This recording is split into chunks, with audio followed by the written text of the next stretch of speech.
Hello दोस्तों, नमस्कार। आपका स्वागत है मेरे यूट्यूब चैनल दीप स्टडी हब में। दोस्तों, जैसा कि हमारी हिंदी की प्रैक्टिस सीरीज़ चल रही है, आज उसी का प्रैक्टिस सेट नंबर 3 को लेके आए हैं। दोस्तों, इससे पहले आपने हमारे प्रैक्टिस सेट नहीं देखे हैं तो आप हमारे प्लेलिस्ट में आकर देख सकते हैं। दोस्तों, अगर आप वीडियो को पहली बार देख रहे हैं तो आप हमारे चैनल को सब्सक्राइब करें, साथ में बगल वाले बेल आइकन पर प्रेस ज़रूर कीजिएगा, जिससे कि आने वाली हर वीडियो की नोटिफिकेशन आप तक पहुँच सकें। चलिए दोस्तों, शुरू करते हैं आज का प्रैक्टिस सेट नंबर 3। मनोविकार सूचक शब्दों, वाक्यांशों तथा वाक्यों के अंत में किस चिन्ह का प्रयोग होता है? ए प्रश्नवाचक, बी विस्मयादिबोधक, सी अल्पविराम, डी अर्धविराम। इसका सही आंसर हो जाएगा ऑप्शन नंबर बी विस्मयादिबोधक। तो इसका चिन्ह कौन सा होता है?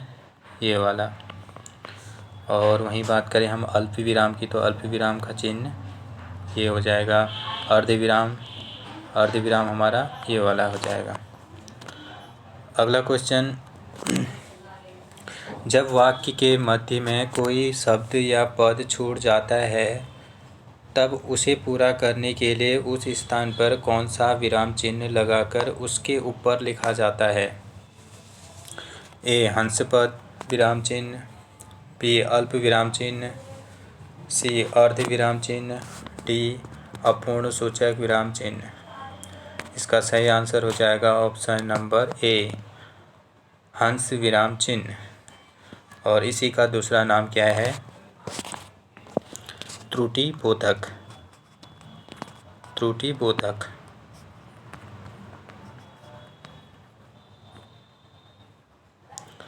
और इसे हम किस चिन्ह से इंगित करते हैं? इसका चिन्ह होता है ये वाला। और वहीं बात करें हम अल्प विराम, अल्प विराम का चिन्ह ये हो गया, अर्ध विराम का चिन्ह ये वाला हो गया, और अपूर्ण सूचक विराम चिन्ह, ये वेरी वेरी इम्पोर्टेंट है कि अपूर्ण सूचक विराम चिन्ह कौन सा होता है? ये वाला होता है हमारा ये। अगला क्वेश्चन, निम्नलिखित में से कौन सा अल्प विराम चिन्ह है? इसका आंसर हो जाएगा ऑप्शन नंबर डी अल्प विराम। वही बात करें, ये हमारे पूर्ण विराम के अंतर्गत आ जाएगा, और ये हमारा डॉट चिन्ह, और ये अर्ध विराम। अगला क्वेश्चन, सुख दुख के बीच लगने वाला चिन्ह है। तो ये पूछ रहा है कि सुख और दुख, जैसे ये वाला ये बीच में लगता है, तो इसके बीच में लगने वाला चिन्ह कौन सा है? तो ये बताना है हमें। ऑप्शन है योजक चिन्ह, बी निर्देशक चिन्ह, सी अपूर्ण विराम, डी विवरण चिन्ह। इसका सही आंसर हो जाएगा ऑप्शन नंबर ए योजक चिन्ह। और वहीं बात करें हम निर्देशक चिन्ह की, तो सेम योजक चिन्ह की ही तरह होता है, पर योजक चिन्ह से थोड़ा उससे डबल होता है। जैसे हमारा ये योजक चिन्ह हो गया, और इसी से बड़ा हमारा क्या हो जाएगा? ये निर्देशक चिन्ह। अपूर्ण विराम, इसको हम देख चुके हैं कि अपूर्ण विराम हमारा ये वाला चिन्ह हो जाएगा। और विवरण चिन्ह, ये भी इम्पोर्टेंट है। विवरण चिन्ह, विवरण चिन्ह कौन सा होता है? ये हमारा ये वाला हो जाएगा विवरण चिन्ह। अगला क्वेश्चन, वाक्य में जब एक ही प्रकार की कई संज्ञाएं आए तो उनके बीच किस प्रकार का विराम चिन्ह लगता है? तो इसका सही आंसर हो जाएगा ऑप्शन नंबर सी अल्प विराम। अल्प विराम। अगला क्वेश्चन, माँ मेरा कल्याण करो, वाक्य में उचित विराम चिन्ह का प्रयोग करें। तो इसका सही आंसर हो जाएगा ऑप्शन नंबर सी। कौन सा आ जाएगा इसमें? अल्प विराम, माँ मेरा कल्याण करो में। अगला क्वेश्चन, संयोजक चिन्ह को अन्य नाम से जानते हैं। तो हम जो ये वाला चिन्ह था, इसको हम अन्य नाम से किस नाम से जानेंगे? ऑप्शन देख लेते हैं। ए अवतरण चिन्ह, बी अल्प विराम, सी कोष्टक, डी इनमें से कोई नहीं। इसका सही आंसर हो जाएगा ऑप्शन नंबर डी, इनमें से कोई नहीं। इसको हम अन्य नाम से किस नाम से जानते हैं? अभी हमने ऊपर देखा कि इसको हम निर्देशक चिन्ह भी कहते हैं, निर्देशक चिन्ह।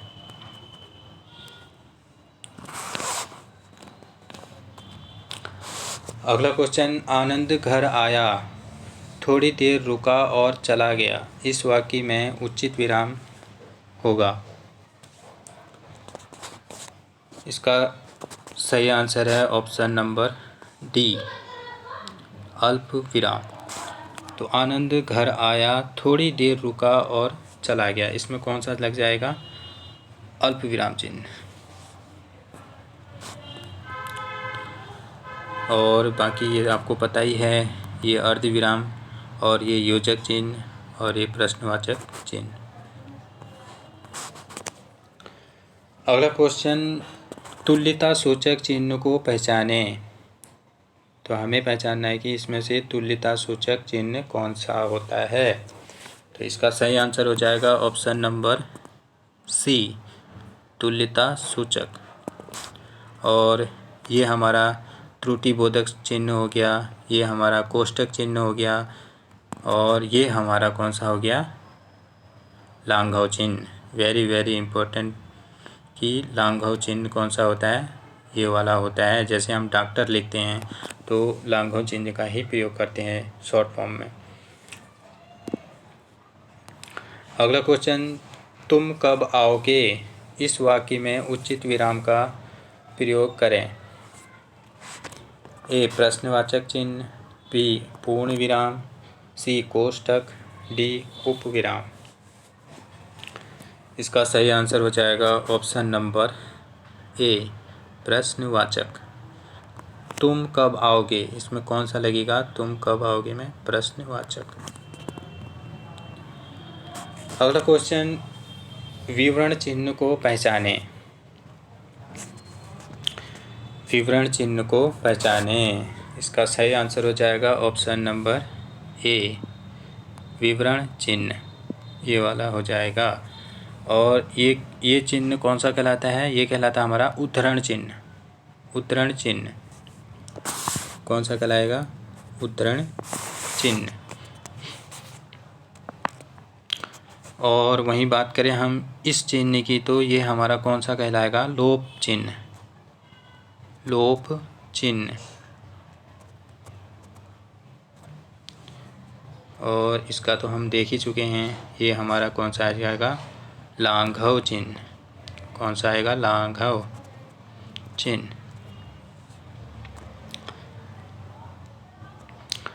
अगला क्वेश्चन, छंदों में एक चरण की समाप्ति पर किस विराम चिन्ह का प्रयोग होता है? इसका सही आंसर हो जाएगा ऑप्शन नंबर बी, अल्प विराम। किसका होता है? अल्प विराम का।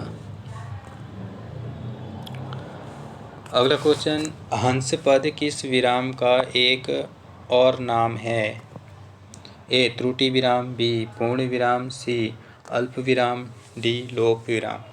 तो हम अभी देख चुके हैं पहले ही, तो इसका सही आंसर हो जाएगा ऑप्शन नंबर ए, इसको हम त्रुटि विराम भी कहते हैं। इसका चिन्ह कौन सा होता है? ये वाला। अगला क्वेश्चन, पूर्ण विराम का प्रयोग किया जाता है। ए वाक्य के अंत में, बी वाक्य के मध्य में, सी वाक्य के प्रारंभ में, डी इनमें से कोई नहीं। इसका सही आंसर हो जाएगा ऑप्शन नंबर ए, वाक्य के अंत में।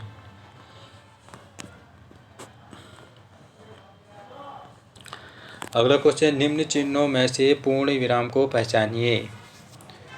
तो इजी हैं ये, बट ये है कि इनमें से हमारे पेपरों में, हर पेपरों में एक दो क्वेश्चन देखने को मिल ही जाता है, तो इसलिए पढ़ना भी ज़रूरी है और इन चिन्हों को याद रखना भी ज़रूरी है कि कौन से चिन्ह क्या हैं, कौन से चिन्ह क्या कहते हैं। तो इसका सही आंसर हो जाएगा ऑप्शन नंबर डी, पूर्ण विराम। ये हमारा प्रश्नवाचक चिन्ह हो जाएगा, ये हमारा निर्देशक चिन्ह हो जाएगा, ये हमारा अर्ध विराम चिन्ह।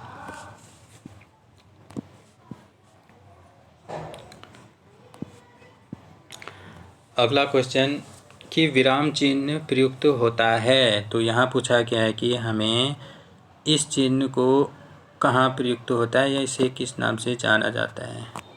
अभी हम देख चुके हैं पीछे, तो देखते हैं संयोजक चिन्ह, बी विराम चिन्ह, सी तुल्यता सूचक, डी लाघव चिन्ह। इसका सही आंसर हो जाएगा ऑप्शन नंबर सी। इसे बोलते हैं हम तुल्यता सूचक चिन्ह, ये वाला। लाघव चिन्ह अभी देख ही चुके हैं, ये हमारा लाघव चिन्ह हो गया, ठीक है। और ये संयोजक चिन्ह तो देख ही चुके हैं हम, संयोजक चिन्ह को निर्देशक चिन्ह भी कहते हैं। अगला क्वेश्चन, समाप्ति सूचक चिन्ह की पहचान करें। तो ये वेरी इम्पोर्टेंट क्वेश्चन है कि समाप्ति सूचक चिन्ह की पहचान करें। तो इनमें से कौन सा हो जाएगा समाप्ति सूचक चिन्ह, तो वो हो जाएगा हमारा ऑप्शन नंबर बी। तो ये हमारा समाप्ति सूचक चिन्ह कहलाता है। ये अगला क्वेश्चन, श्री कामता प्रसाद जी के अनुसार विराम चिन्हों की संख्या कितनी है। ए 17, बी 6, सी 20, डी 18। इम्पोर्टेंट क्वेश्चन है, इसका सही आंसर हो जाएगा ऑप्शन नंबर सी 20। अगला क्वेश्चन, निम्नलिखित में से निर्देशक चिन्ह कौन सा है। तो अभी हम देख चुके हैं इसको भी, इसका सही आंसर हो जाएगा ऑप्शन नंबर सी।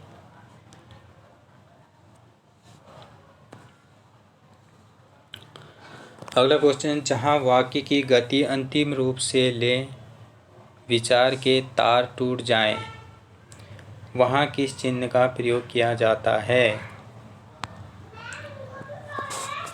ऑप्शन हैं ए पूर्ण विराम,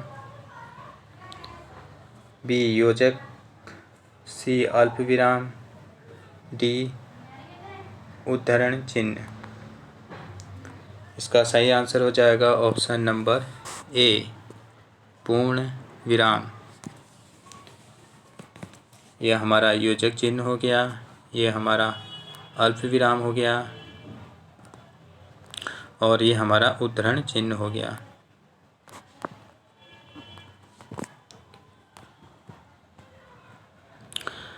अगला क्वेश्चन, विराम का अर्थ है ए ठहरना या रुकना, बी बिछुड़ना, सी स्वर, डी चलना। इसका सही आंसर हो जाएगा ऑप्शन नंबर ए ठहरना या रुकना। आज का अंतिम क्वेश्चन है, संज्ञा की द्विरूपति हो तो उनके बीच कौन सा चिन्ह रहता है।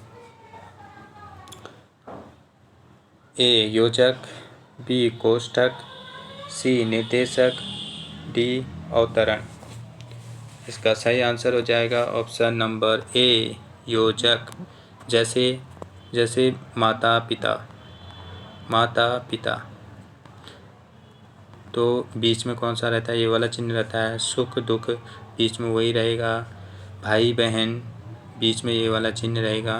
तो ये हमारे किसके अंतर्गत आता है, ये योजक चिन्ह के अंतर्गत आता है। और इसके अतिरिक्त जो छूट गए हैं हमारे, एक आध जो छूट गए हैं उनको भी देख लेते हैं। एक होता है हमारा योग चिन्ह,